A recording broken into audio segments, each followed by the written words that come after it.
요즘 우리 목장 모임 보니까 금주의 묵상에 참여하는 사람도 많이 늘었고요. 또 성경을 읽는 목장들도 많은 것을 보게 됐어요. 금주의 묵상도 작년까지만 해도 평균 한 50명 그렇게 참석을 했는데 올해부터는 한 70명 이상 이렇게 금주의 묵상에 참석하는 것 같고요. 또 성경들을 많이 이렇게 읽으시는데, 여러분 혹시 성경 읽으시면서 야, 너무 어렵다 이렇게 느껴본 적 없으십니까? 없다면 거짓말이죠. 정말 너무 어려운 내용들이 많고, 정말 이해하기 위해서 읽고 또 읽고 또 읽고 또 읽고 반복해도 읽으면 읽을수록 더 어려워지는 그런 경우들도 많이 있는 것을 보게 돼요. 여러분, 그건 전혀 이상한 게 아닙니다. 여러분이 뭐가 부족해서 그런 것도 아닙니다. 베드로후서 3장 16절에 보면 이렇게 말해요. 그 중에 알기 어려운 것이 더러 있다라고 말하고 있어요. 성경에 정말 우리 지혜로는 도무지 이해할 수 없는 그런 내용들이 많이 있어요. 수없이 많아요. 목사인 저에게도 예외가 아니에요. 자, 그런데 그 어려운 많은 내용들 가운데 특별히 어려운, 아니 어쩌면 저에게 가장 어려운 내용 하나를 꼽으라고 한다면 저는 요한복음 6장에 있는 내용을 꼽을 거예요.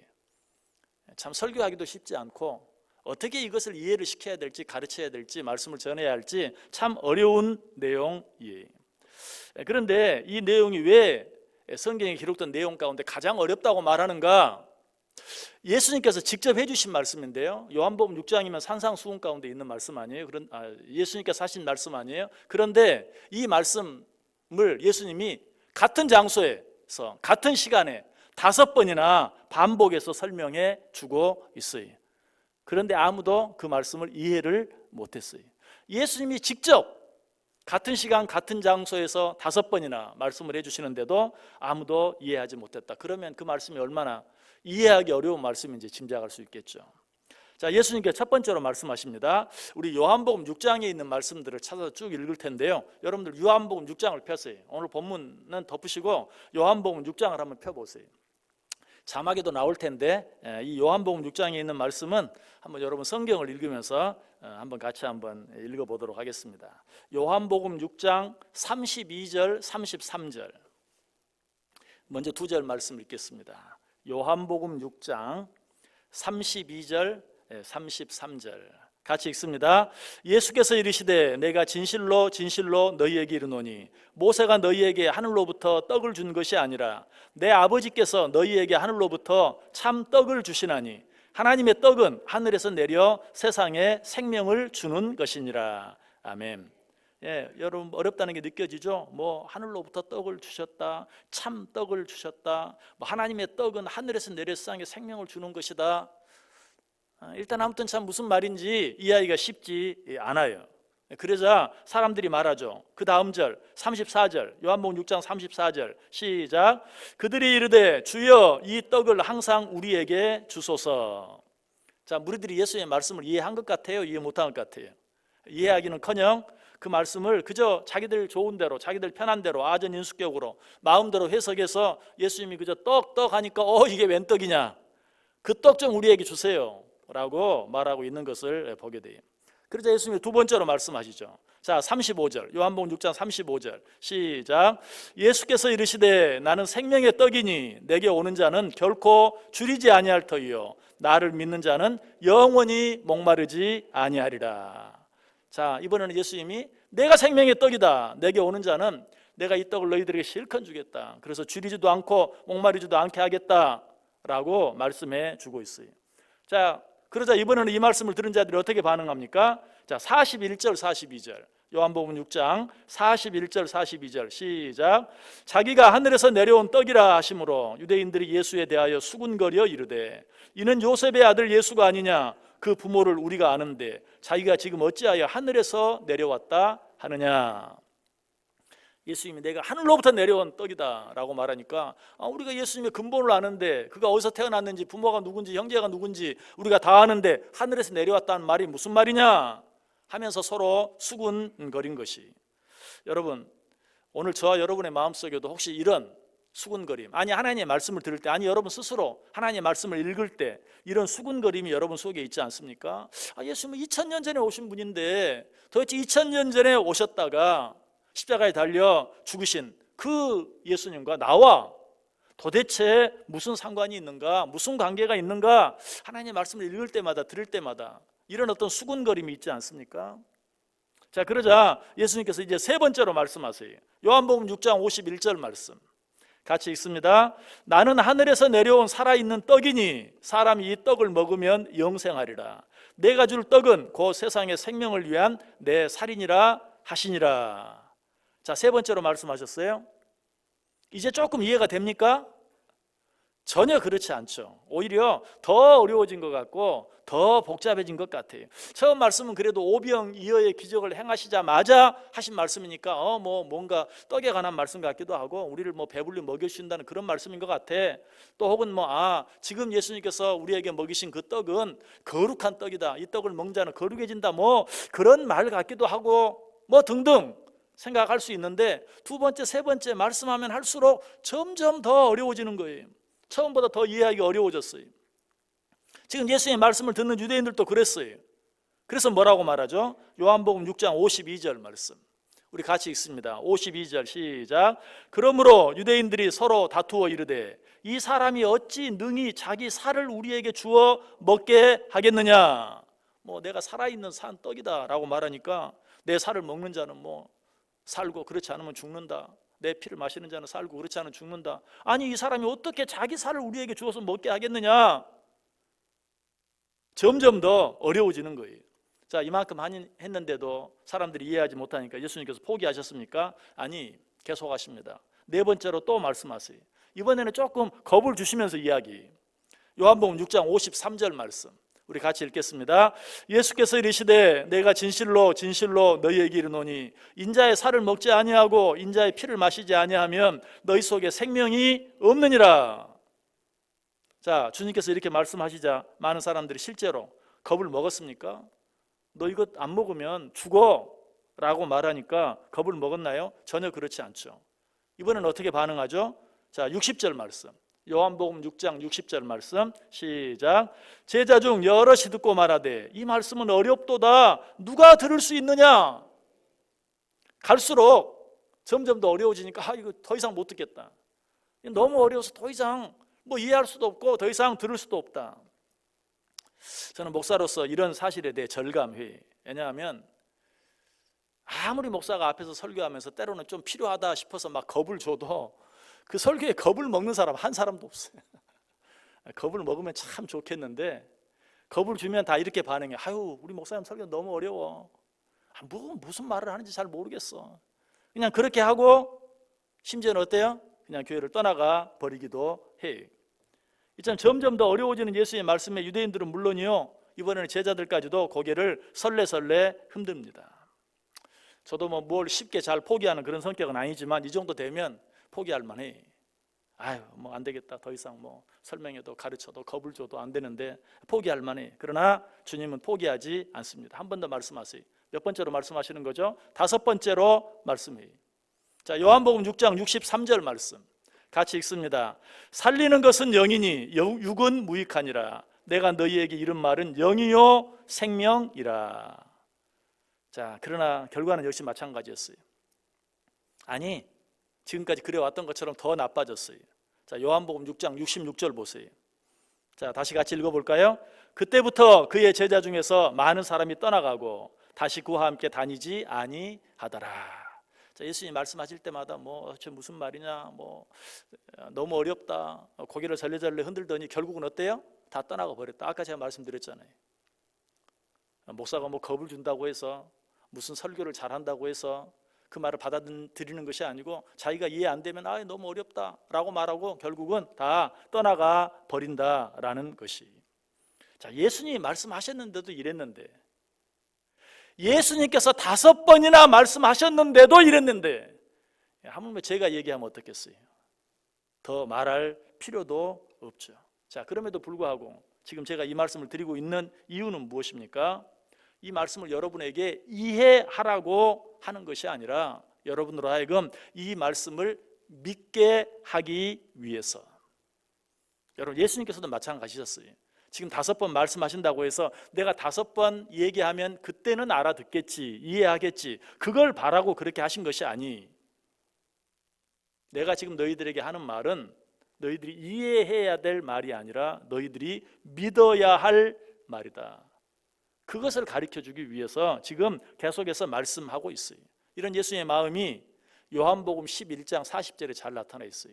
자, 자막 보면서 같이 한번 읽어봅니다. 요한복음 11장 40절 시작. 예수께서 이르시되 내 말이 내가 믿으면 하나님의 영광을 보리라 하지 아니하였느냐 하시니. 아멘. 내가 믿으면 하나님의 영광을 보리라. 그러나 이해하려고 하면 아무것도 보이지 않을 것이다 라고 말씀하고 있어요. 여러분, 이 말씀 들으면서 어떤 생각하십니까? 어떻게 이해할 수 없는 일을 믿을 수 있습니까? 도무지 이해가 안 되는데 어떻게 믿을 수 있습니까? 그러나 거기에 대한 답은 분명히 제가 이미 여러 번 말씀을 드렸어요. 이해가 안 되기 때문에 믿어야 되는 거예요. 이해가 되면 믿을 필요 없어요. 이해가 되면 이해하면 되죠. 왜 믿어야 돼요? 이해가 안 되기 때문에 믿어야 돼요. 여러분, 부모와 자녀가 서로 행복하게 살기 위해서는 어떻게 해야 합니까? 서로 이해하면 됩니까? 글쎄요, 우리들이 자녀로 살아갈 때는 그럴 수도 있을지 몰라요. 그러나 요즘은 아닌 것 같아요. 요즘 세대, 서로 다른 세대가 서로 이해한다는 것은 너무 힘들어요. 그리고 옛날이나 지금이나 분명한 것은 이해하려고 하면 끝도 없어요. 어떻게 해야 돼요? 서로 믿어줘야 돼요. 부모가 자녀를 믿어주고 자녀가 부모를 믿어주고, 그렇게 되지 아니하면 그 어떤 가정도 행복한 가정, 기쁨이 넘치는 그런 가정이 될 수 없어요. 남자와 여자 관계도 마찬가지죠. 남자가 여자를 이해하고 여자가 남자를 이해한다? 가능한 일입니까? 가능한 일인가요? 서로 그게 가능한 일이면 남자는 화성에서 왔다, 여자는 금성에서 왔다, 이런 말도 없겠죠. 이해할 수 없어요. 살면 살수록 더 이해하기가 어려운 게 남자와 여자인지도 모르겠어요. 어떻게 해야 남자와 여자가 서로 행복하게 살 수 있어요? 서로 믿어줄 때만 가능한 것이. 이것이 사람 사이의 관계뿐만이 아니에요. 부모와 자녀 사이에, 남편과 아내 사이에, 남자와 여자 사이에, 그런 사람 사이의 관계뿐만 아니라 우리가 일상을 살아가는데 어떤 일을 하든지 믿음이 없이, 믿어주지 아니하고 할 수 있는 일은 아무것도 없어요. 밥 한 끼 떠먹는 것도, 물 한 모금 마시는 것도. 여러분, 자기 우물에서 나는 물 마시는 사람 있어요?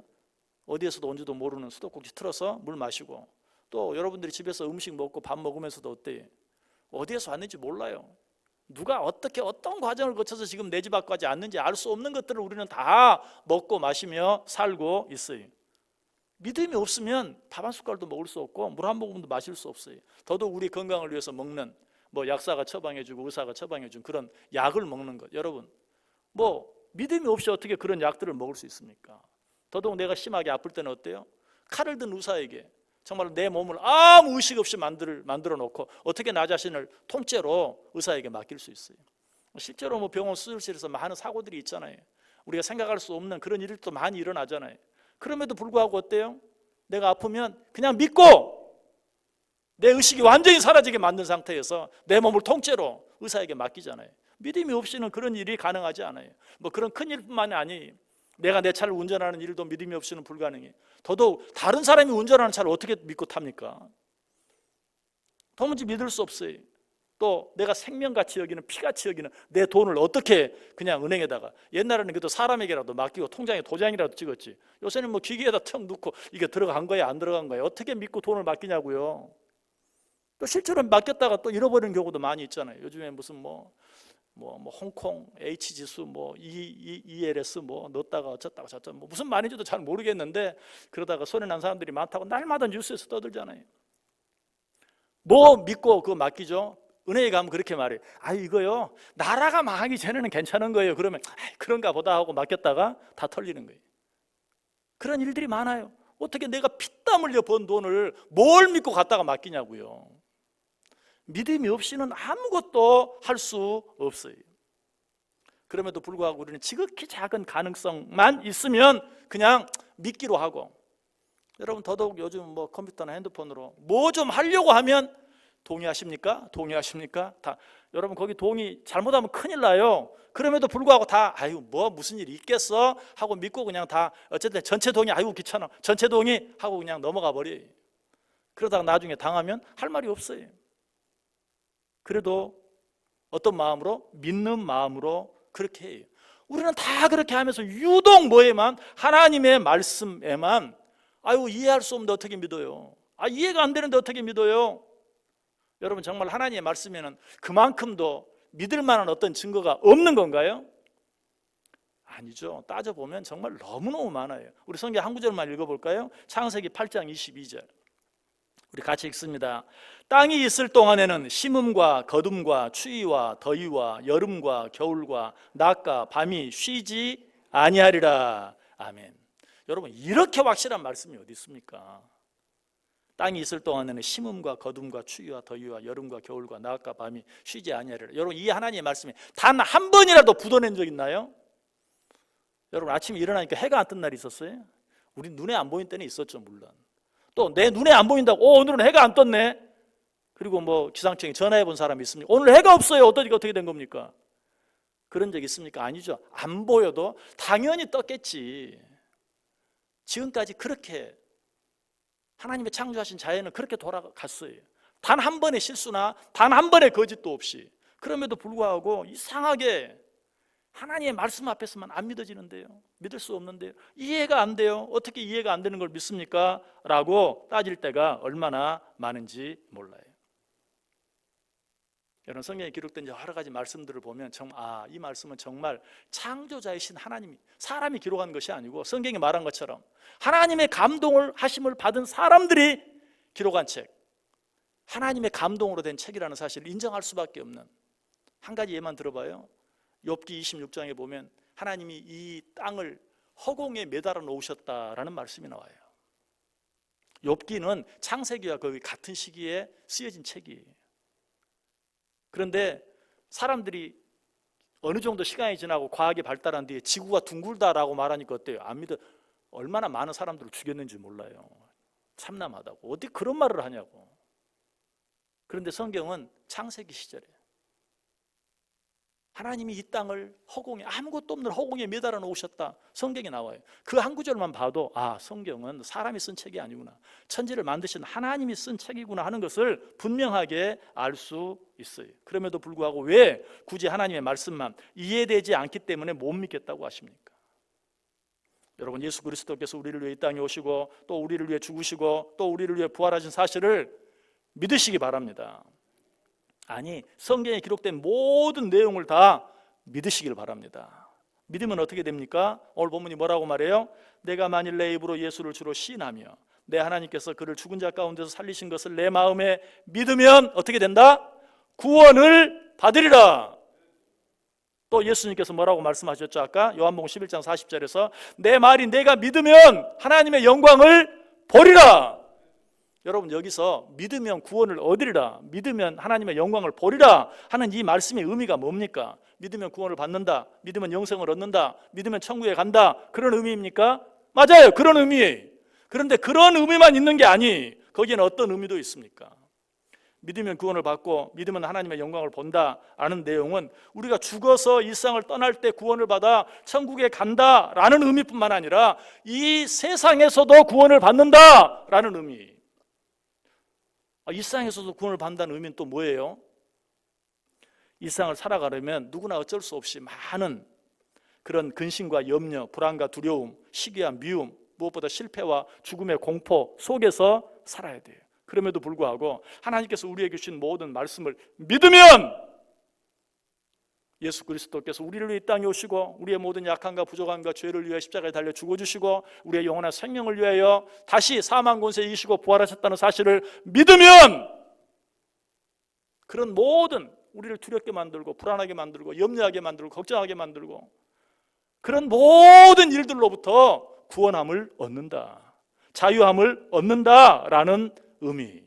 여러분 이 은혜가 여러분에게 있길 원합니다. 죽어서 천국 가는 거예요? 그거는 너무 신경 쓰지 마세요. 그건 우리가 할 일도 아니고요. 우리가 예수 그리스도를 믿었으면 천국 가는 거예요. 하나님의 약속이. 그거는 변함이 없어요. 사실 우리가 더 관심을 가져야 될 건 뭐예요? 이 세상을 살면서 어떻게 하면 하나님을 알지 못하는 자들이 갖고 있는 그런 염려와 근심과 불안과 걱정과 죽음의 공포, 이런 것들로부터 자유함을 얻고 사느냐, 어떻게 그런 것들로부터 자유롭게 살 수 있느냐, 이게 더 중요해. 오늘 성경이 말하는 것이 내가 너희에게 한 이 모든 말씀을 믿으면 구원을 받을 것이다. 천국에 갈 뿐만 아니라 이 세상에서 너희를 괴롭게 하고 힘들게 하는 모든 일들로부터도 구원함을 받을 것이다. 너희가 이 말을 믿으면 하나님의 영광을 보리라. 비록 세상에 살고 있지만 너희가 이 말을 믿음으로 받아들이면 아직 천국에 가지는 않았지만 이 세상에서도 천국의 기쁨을 맛보고 누리며 살 것이다. 믿으십니까? 믿으십니까? 그 은혜가 우리에게 있어야 돼요. 그게 바로 믿음이에요. 그 믿음을 가져야 돼요. 여러분, 이 시간 결단하세요. 어떤 결단? 내가 정말 예수 그리스도를 믿음으로 세상에서는 그냥 적당히 믿는 사람이나 안 믿는 사람이나 너나 나나 어차피 하는 고생 그럭저럭 하다가 죽으면 천국 가야지, 그렇게 신앙생활 할 것인지, 아니면 죽어서 천국 가는 것도 물론이지만 이 세상을 사는 동안도 예수 그리스도를 믿는 사람만이 누릴 수 있는 모든 불안한 염려, 근심, 걱정, 공포, 두려움으로부터 자유함을 얻으며, 즉 이 땅에서부터 천국의 기쁨을 누리며 살지, 여러분 결단하세요. 선택하세요. 어떻게 하면 돼? 하나님께서 내게 주신 모든 약속의 말씀들을 살아있는 하나님의 말씀으로 믿고 받아들이면 돼요. 그 말씀을 믿음으로 받아들이면 돼요. 내가 믿는 예수 그리스도가 나를 위해 이 땅에 오신 예수 그리스도요, 그분이 당하신 모든 고통과 고난이 나의 모든 고난과 아픔을 해결해 주시기 위해서 당하신 고난이요, 그가 당하신 죽음은 나를 모든 죄 가운데에서 나를 자유롭게 해주시기 위해서 돌아가신 것이요, 그가 사망 권세를 이기고 부활하신 것은 나에게 영원한 생명을 주시기 위하여 그렇게 하신 것이라는 사실을 믿기만 하면 어떻게 된다? 구원을 받는다. 천국에 갈 뿐만 아니라 이 세상에서도 이 세상 사람들이 힘들어하는 그런 모든 두려움, 염려, 근심, 걱정, 불안으로부터 자유함을 얻게 된다. 부디 이 믿음이 저와 여러분의 믿음이 되고 이 고백이 저와 여러분의 고백이 되어서 정말 우리는 천국에 가는 것, 그건 이제 믿음 안에서 저절로 되어질 일이, 이 세상에 살면서도 세상 사람들이 우리를 볼 때 저 사람들은 어떻게 저렇게 살 수 있을까? 나도 저렇게 한번 살아봤으면 좋겠다 라고 인정할 수 있는, 그런 칭찬을 들을 수 있는, 그런 부러움을 살 수 있는 진정 믿음을 가진 저 여러분들 다 될 수 있기를 주님의 이름으로 간절히 축원합니다.